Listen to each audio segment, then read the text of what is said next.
everyone, my name is Vijayasundara and I'm back with your English lesson. Before beginning today's lesson, let me remind you that you have to like this video, subscribe to my channel and share this video lesson with your friends and classmates. We are studying chapter 7 Adjectives. In the previous video, we have already discussed what are adjectives as well as attributive and predicative adjectives.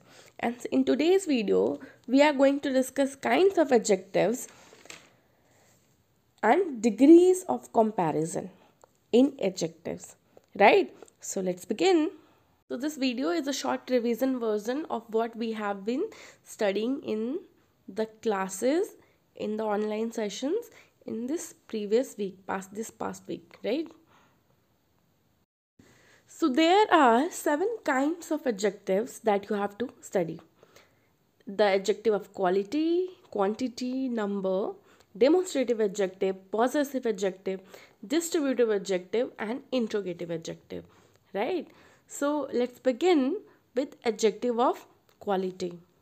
So number 1 is adjective of quality, which is an adjective that describes the quality of a noun, right? It tells us what kind of person or the thing or a thing we are talking about, right? What is the quality of that person or a thing that we are talking about. For example, if I see a lady and I have to talk about her quality, one quality, so I would say she is a beautiful lady, right?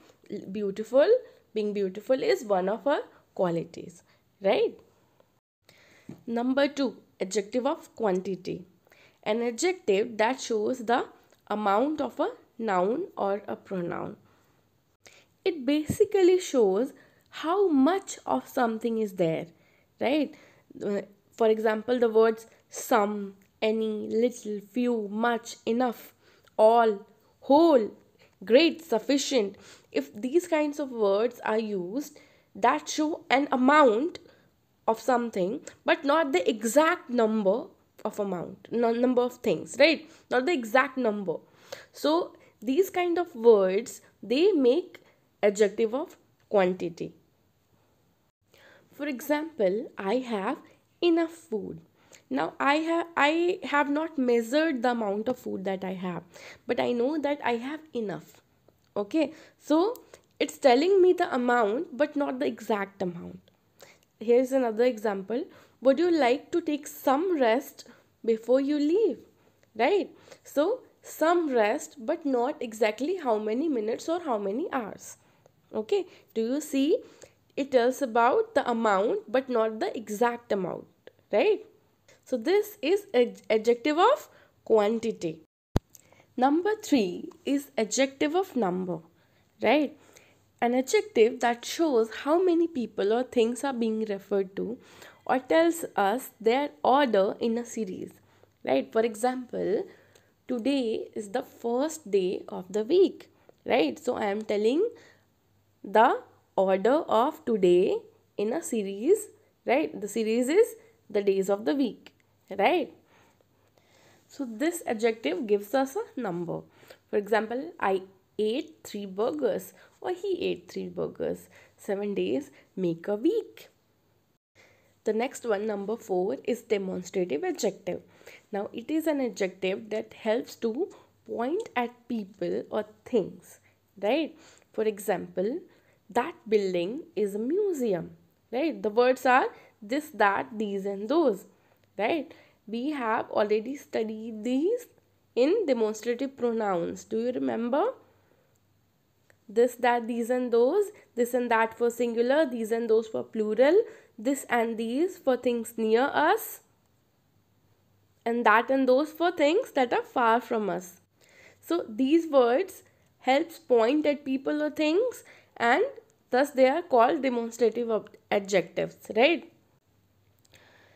Example, those towers are very tall. These girls are my classmates. But then you could say that you have studied the exact same words in demonstrative pronouns also. So how are these two different? What makes them different? What makes adjective and pronoun the pronoun? So demonstrative adjectives are followed by nouns. Okay, for example, this car. Now the word comes after the word this. This is the demonstrative adjective, right? So the word after this is car. Car is a noun. So demonstrative adjectives are always followed by nouns, while demonstrative pronouns are not followed by nouns. For example, this is a fast car. Here, this is followed by is. Is a helping verb. So number 5 is possessive adjectives. Now this adjectives helps to identify possession, right? Which means a possessive adjective sits before a noun to show who or what owns it, right? For example, this is my room, right? Now the adjective, possessive adjective, my comes before the noun room, right? And it shows that to whom the room belongs, who owns the room, right? So my room, so I own the room. So the words like my, your, his, her, are, their, etc., they are possessive adjectives. Number 6 is distributive adjective, an adjective that expresses the distributive states of noun. Basically, this is an adjective used to refer to each and every person or object separately among many is called distributive adjective. Now there are 4 distributive adjectives: each, every, either, and neither. So we use these to refer to each and every person or object separately among many that are in a group. Here, look at these examples. Each school sent 2 participants for the inter-school debate, right? Every student has adopted a pet. Either road will lead you to my house. Neither house is big enough. The 7th and the last one is interrogative adjective. Now, interrogative adjectives are used to ask questions, right? And they are always followed by a noun. Okay, just after an interrogative adjective, there always sits a noun. For example, what song are you listening to? Right? Song is a noun which is sitting right beside the interrogative adjective what. There are 3 interrogative adjectives: what, which, and whose. Now take a look at these examples. Whose house is this? Here, who sits right beside the noun house, right? And which book do you want to read? What song you are listening to? Now here is an exercise B, given on page number 50 of your grammar book, and this exercise is related to what I have just taught, right? You have to identify the adjectives and their kind, right? So let's discuss a few of the questions and then rest you can do on your own. Look at number 1. Today is a beautiful day, right? Quality, beautiful, being beautiful is a quality, so this is adjective of quality. The weather is cool and pleasant. What kind of weather it is? The quality of the weather is cool and pleasant, right? So it is adjective of quality again. And she did not clear the final test. So here, final test, right? What kind of test? Final test. So this is also adjective of quality. Let's see number 5. Rahim slept all day long, right? So it tells about the quantity, all day long, right? So all is quantity, so this is adjective of quantity. Now I go through every piece of news seriously. This is distributive, right?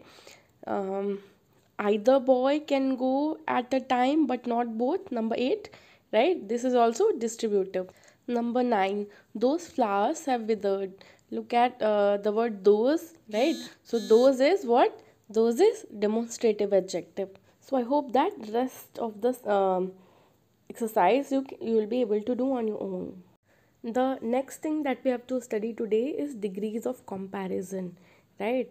The adjectives can be used to make comparison between two or more people or things, right? You have already studied these previously in your previous classes, right?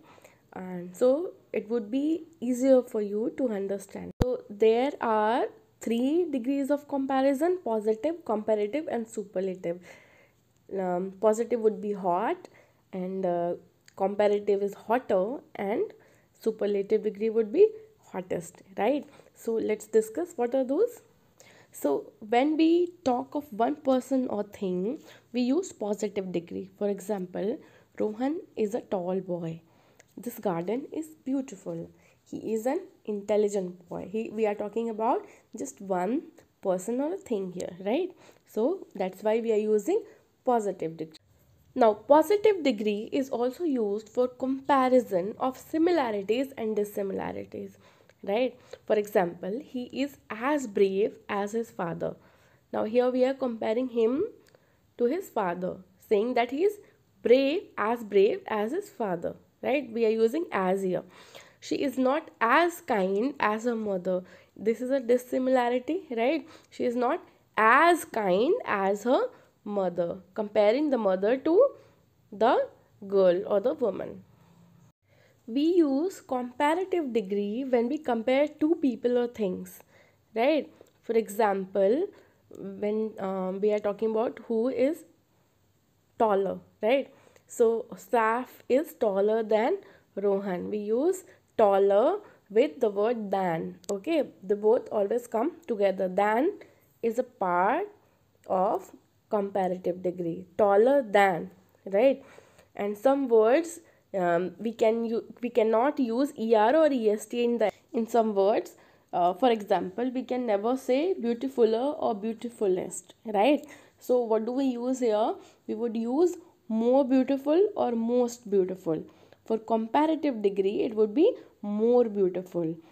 For example, look at this. Malati's garden is more beautiful than my garden, right? You can never say beautifuler than my garden, right? It would be wrong.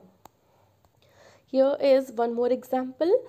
Pavan is more intelligent than Piyush, right? Here we are comparing Piyush to Pavan.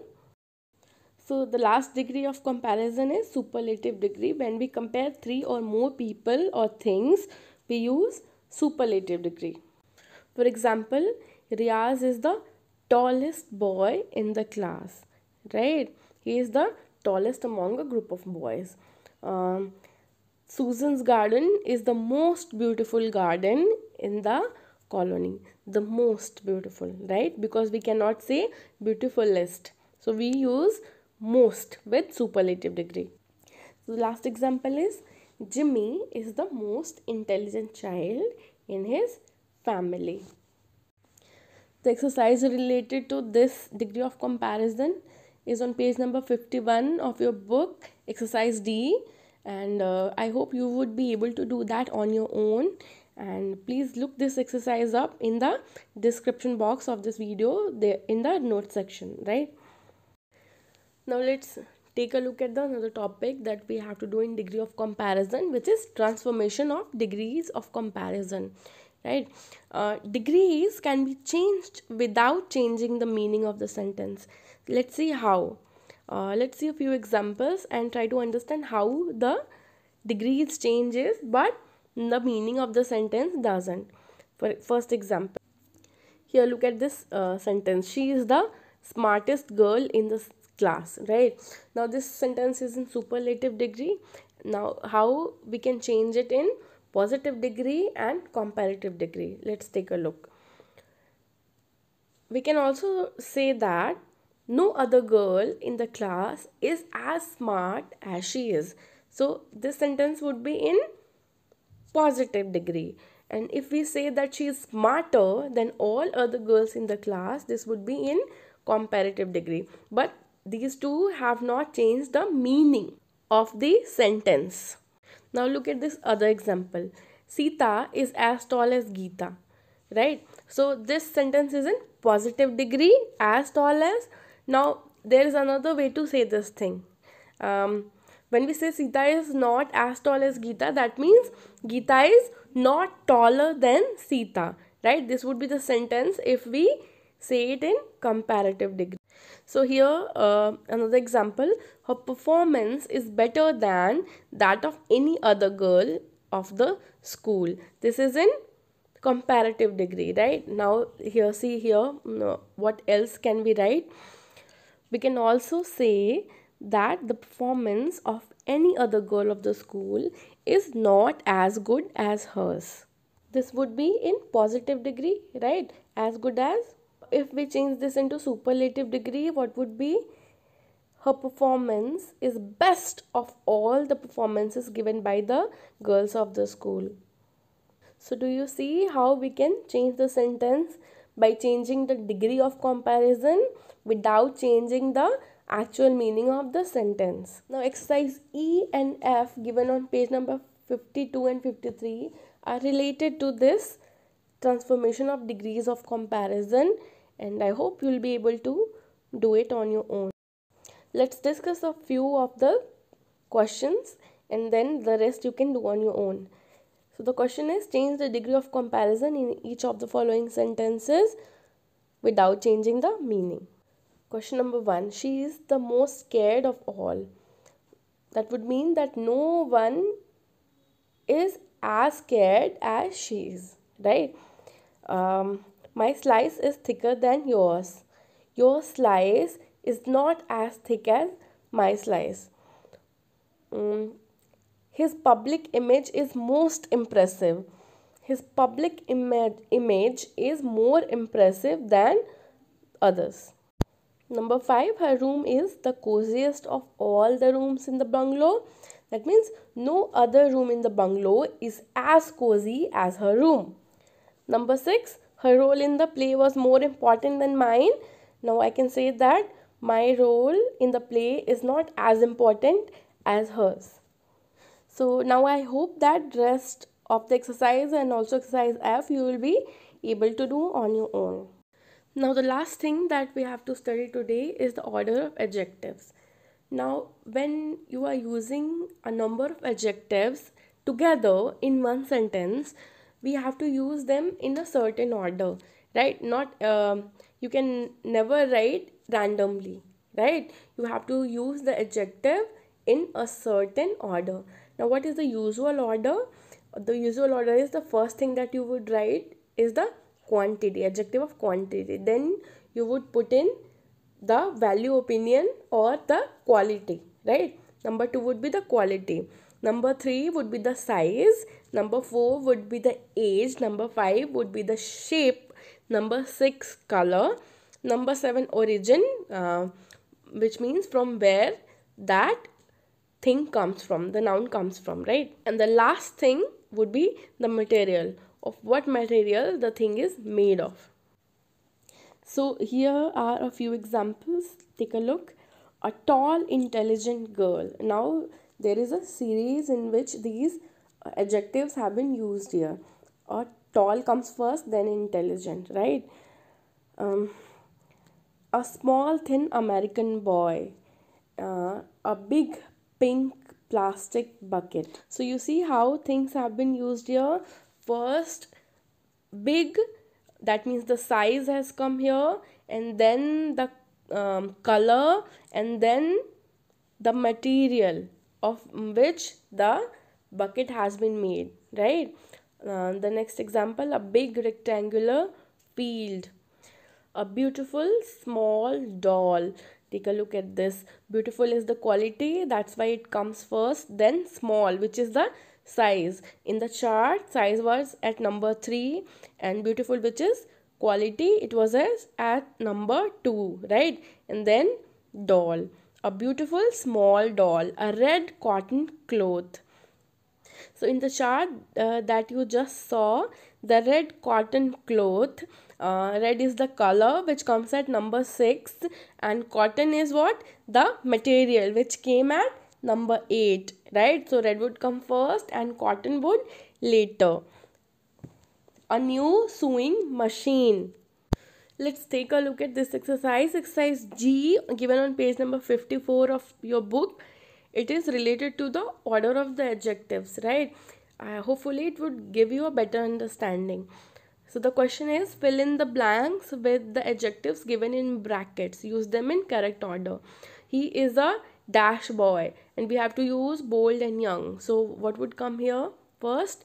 Bold would come first and then young. He is a bold young boy, right?